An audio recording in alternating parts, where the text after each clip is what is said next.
Assalamualaikum warahmatullahi wabarakatuh. Perkenalkan semuanya, nama saya Fariansyah dari Prodi S1 Hukum. Jadi kali ini saya akan membahas mengenai filsafat Pancasila sebagai landasan penegakan hukum. Oke, sebelum kita masuk, saya ingin mengucapkan terima kasih kepada Pak Riki Oktadinata SHMH yang telah mengizinkan, yang telah memberi wewenang untuk membuat video pembelajaran mengenai Pancasila sebagai filsafat. Jadi, Pancasila sebagai filsafat. Filsafat Pancasila adalah hasil pemikiran yang mendalam mengenai hakikat manusia, bangsa, dan negara Indonesia yang dijadikan dasar dan pandangan hidup dalam bernegara. Nilai-nilai filsafat Pancasila mencerminkan pandangan hidup bangsa Indonesia tentang kebenaran, keadilan, kemanusiaan, ketuhanan, dan kesejahteraan bersama. Nilai-nilai ini bukan hanya bersifat normatif atau ideal, tetapi juga praktis, menjadi pedoman dalam kehidupan sehari-hari bangsa Indonesia. Apa maksudnya, teman-teman? Jadi Pancasila sebagai filsafat, yaitu Pancasila sebagai stat fundamental norm, yaitu sebagai hukum yang tertinggi menjadi landasan bagi pembuatan peraturan-peraturan yang ada di Indonesia. Juga menjadi pedoman, menjadi pandangan hidup bagi bangsa Indonesia dalam kehidupan berbangsa dan bernegara. Lanjut. Pancasila. Yang pertama, seperti yang kita tahu, ada dalam sila ke-1 yaitu nilai ketuhanan. Ketuhanan yang Maha Esa. Apa makna filsafatnya, teman-teman? Jadi kali ini kita akan menjabarkan Pancasila yang terdiri dari 5 sila. Kita jabarkan satu-satu, teman-teman. Apa makna filsafat dari sila-sila tersebut? Yang pertama, ada nilai ketuhanan. Sila pertama yaitu ketuhanan yang Maha Esa. Apa makna filsafatnya? Yaitu menunjukkan bahwa rakyat Indonesia mengakui adanya Tuhan sebagai sumber segala nilai dan kebenaran. Segala tindakan manusia harus berlandaskan moral dan keimanan terhadap Tuhan. Jadi teman-teman semua, landasan awal dari Pancasila adalah ketuhanan yang Maha Esa, yang mana seperti yang kita tahu bahwa Indonesia adalah negara yang agamis, yang mengedepankan agama, teman-teman. Maka dari itu, ketuhanan itu diletakkan di sila pertama. Karena semuanya harus berdasarkan dengan nilai ketuhanan. Yang kedua, nilai kemanusiaan yang ada pada sila kedua yaitu kemanusiaan yang adil dan beradab. Apa makna filsafatnya, teman-teman? Setiap manusia memiliki derajat, hak, dan kewajiban yang sama. Manusia adalah makhluk bermoral yang harus diperlakukan dengan adil dan beradab. Ya. Apa maksudnya, teman-teman? Jadi, manusia harus dilandaskan dengan sikap dan moral yang adil dan beradab.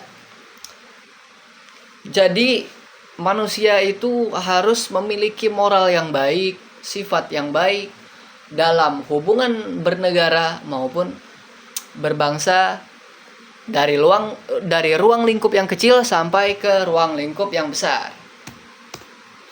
Yang ketiga, ada nilai persatuan. Apa bunyi? Sila ketiga, Persatuan Indonesia. Apa maknanya, teman-teman? Bangsa Indonesia adalah satu kesatuan yang beraneka ragam, baik terdiri dari suku, budaya, dan agama. Filsafatnya menekankan kesadaran akan pentingnya nasionalisme yang inklusif. Apa maksudnya? Jadi, nilai persatuan ini sangat dijunjung penting dalam Pancasila yang termuat dalam sila ketiga. Karena Indonesia adalah negara kesatuan, maka dari itu persatuan ini sangat dijunjung tinggi. Karena ada berbagai macam perbedaan baik dari suku, budaya, dan agama. Nah, justru dari perbedaan ini yang menjadi cikal bakal persatuan itu sendiri, teman-teman. Jadi, kita sadar dan harus sadar betapa pentingnya nilai persatuan dalam kehidupan berbangsa dan bernegara. Lanjut. Nilai keempat ada nilai kerakyatan. Sila keempat yaitu kerakyatan yang dipimpin oleh hikmat, kebijaksanaan dalam permusyawaratan atau perwakilan. Apa makna filsafatnya? kedaulatan berada di tangan rakyat dan dilaksanakan dengan semangat musyawarah. Filsafatnya menolak tirani dan individualisme ekstrim. Nah, seperti yang ada pada Undang-Undang 1945 pasal 1 ayat 2 yang dijelaskan bahwa kedaulatan itu ada di tangan rakyat, teman-teman. Jadi, rakyat juga bisa menjadi penentu haluan dari negara Indonesia. Dan filsafatnya menolak tirani dan individualisme. Jadi, semuanya harus didasarkan pada asas musyawarah, yang itu asas sosial yang mengedepankan hubungan bersama, kepentingan bersama, baik dari ruang lingkup kemasyarakatan sampai ke ruang lingkup pemerintahan. Sila kelima, nilai keadilan sosial. Keadilan sosial bagi seluruh rakyat Indonesia. Apa makna filsafatnya? Menunjukkan cita-cita bangsa untuk mencapai kesejahteraan dan keadilan bagi rakyat tanpa perbedaan. Jadi, seluruh rakyat Indonesia tanpa terkecuali harus menjunjung tinggi cita-citanya untuk mencapai keadilan bagi seluruh rakyat Indonesia tanpa terkecuali. Jadi keadilan ini memang harus betul-betul dijadikan sebagai landasan untuk bernegara dan berbangsa, agar terciptanya bangsa yang penuh dengan integrasi, yang penuh dengan kesejahteraan. Karena terciptanya persatuan tadi yang berdasarkan nilai ketuhanan, yang berdasarkan asas persatuan, kemanusiaan, dan kerakyatan, sehingga terciptanya sebuah asas keadilan yang termuat dalam sila kelima, teman-teman. Jadi, kelima sila ini sebenarnya saling berkaitan dan saling melengkapi. Kalau dibilang mana yang lebih penting, seluruhnya penting. Karena saling berhubungan, saling berkaitan, maka dari itu penting bagi kita semua untuk mengamalkan dari sila pertama, yaitu ketuhanan, kemanusiaan, persatuan, kerakyatan, dan nilai keadilan. Maka dari itu pentingnya kita untuk memahami makna filsafatnya secara mendalam agar dapat menjadi pedoman bagi bangsa Indonesia untuk meneruskan kehidupan bernegara, berbangsa, dan bermasyarakat. Lanjut. Nilai-nilai yang terkandung dalam filsafat Pancasila. Sekarang kita bahas nilai-nilai. Kalau kita tadi bahas filsafatnya, sekarang kita bahas nilai-nilai yang terkandung di dalam filsafat Pancasila. Yang pertama, kita masuk ke sila pertama, yaitu nilai ketuhanan. Apa saja yang terdapat nilai-nilai yang ada di dalam sila pertama? Yaitu mencakup 1. Toleransi antar umat beragama. 2. Kebebasan beragama dijamin oleh negara. 3. Menolak ateisme dan fanatisme ekstrim. Yang keempat, keadilan sosial harus bersumber pada nilai ketuhanan. Jadi, keseluruhan nilai-nilai itu harus didasarkan dengan nilai ketuhanan. Yang kedua kita lanjut ke sila kedua, yaitu mencakup 1. Pengakuan terhadap martabat manusia. 2. Penghormatan terhadap HAM. 3. Menjunjung tinggi solidaritas dan keadilan. 4. Menolak keras penindasan dan diskriminasi. Jadi di sini kita tahu betapa pentingnya harkat dan martabat manusia dalam kehidupan berbangsa dan bernegara. Jadi dari Pancasila ini kita tahu betapa pentingnya hal itu. Sila ketiga mencakup 1. Cinta tanah air dan bangsa. 2. Mengutamakan kepentingan bersama di atas golongan. 3. Menjaga keutuhan NKRI. 4. Menghargai perbedaan sebagai kekayaan bangsa. Jadi, junjung tinggilah persatuan agar terciptanya bangsa yang integrasi dan tidak akan mengalami disintegrasi. Jadi, untuk kedepannya Indonesia akan terus menganut asas persatuan dan menghindari perpecahan. Lanjut, yang keempat, ada sila keempat, yaitu mencakup demokrasi Pancasila, yaitu musyawarah mufakat. Jadi semuanya harus didasarkan pada musyawarah. Yang kedua, pengambilan keputusan berdasarkan hikmat dan kebijaksanaan. Jadi kita mengambil suatu keputusan itu harus berdasarkan rasio, yaitu akal. Jadi harus dipikirkan matang-matang terlebih dahulu, baru kita dapat menjadikan hal tersebut sebagai landasan untuk mengambil keputusan. Yang ketiga, penghormatan terhadap hak dan kewajiban warga negara. Jadi, setiap hak dan kewajiban itu harus dihormati untuk keseluruhan dari warga negara dan rakyat Indonesia. Jadi, kita harus tahu mana hak yang memang kita miliki dan apa kewajiban yang memang harus kita jalankan. Jadi, antara kedua hal ini, antara hak dan kewajiban, harus seimbang, harus balance. Yang keempat, ada kepemimpinan yang bijaksana dan bertanggung jawab. Jadi, sebagai salah satu orang yang misalnya akan ikut andil dalam kegiatan pemerintahan, harus memimpin dengan bijaksana dan bertanggung jawab. Kenapa? Karena hal ini dapat memicu banyak hal, baik dari segi positif dan negatif. Kepemimpinan ini termasuk ke dalam hal yang cukup bahaya atau tricky karena memuat aspirasi-aspirasi rakyat. Maka dari itu pentingnya sebagai pemimpin, sebagai aparat pemerintah untuk menjalankan kewajibannya secara bijaksana dan bertanggung jawab. Yang kelima, yang terakhir ada sila kelima yang berdasarkan keadilan, mencakup 1. Pemerataan ekonomi dan kesempatan hidup layak. Nah, ini masih menjadi salah satu masalah yang marak di Indonesia karena terkadang pemerintah itu salah sasaran. Maka dari itu pentingnya untuk melakukan identifikasi, observasi lapangan terlebih dahulu secara mendalam, apa yang diperlukan rakyat, apa yang dibutuhkan oleh rakyat, barulah bisa melakukan pemerataan ekonomi secara terstruktur dan kesempatan hidup layak lebih meningkat dari berbagai sektor wilayah seantero Indonesia. Yang kedua, solidaritas sosial dan gotong royong. Nah, pentingnya untuk menanamkan sikap solidaritas agar terciptanya persatuan dan bawahannya, turunannya itu akan menjadi sebuah keadilan. Jadi gotong royong dan solidaritas ini memang penting teman-teman, agar kita semua menjalin hubungan hablum minan nas, sesama manusia yang baik.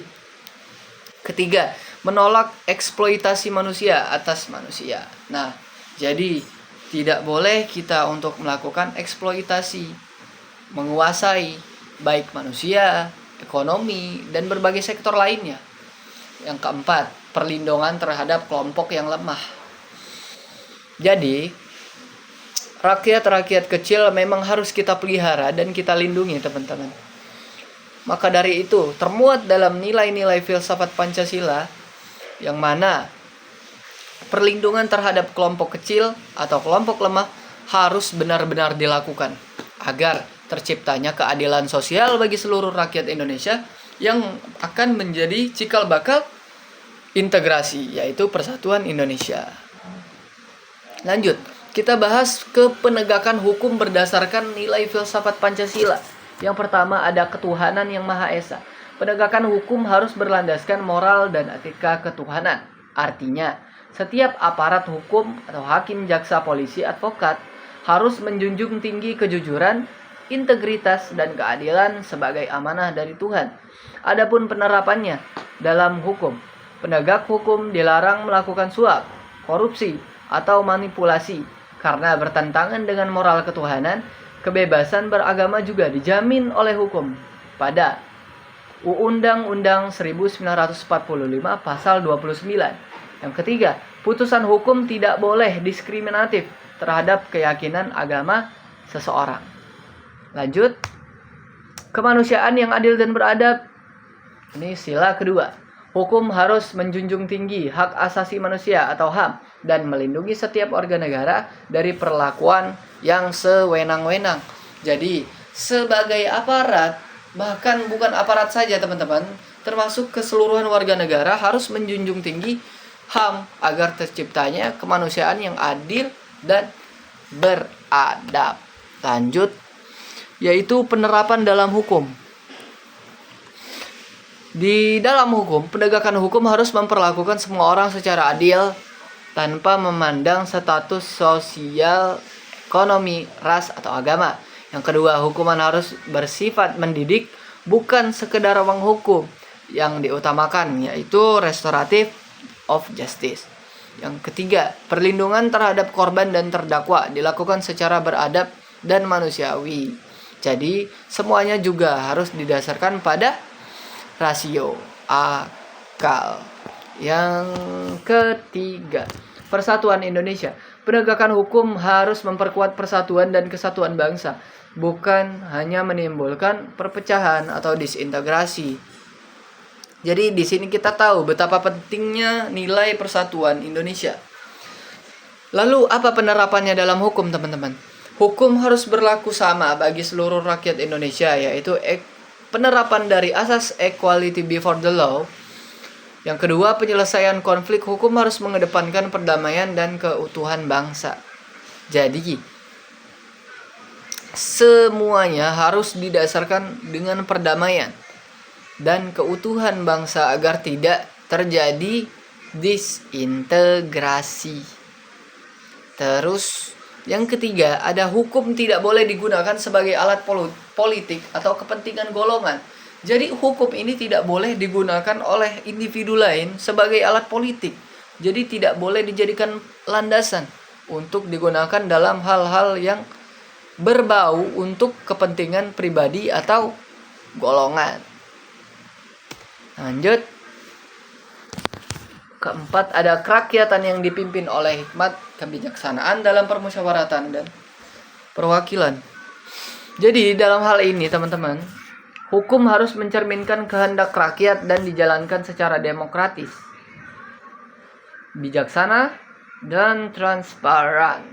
Jadi penerapan dalam hukum, proses legislasi yaitu pembuatan hukum harus melibatkan partisipasi publik.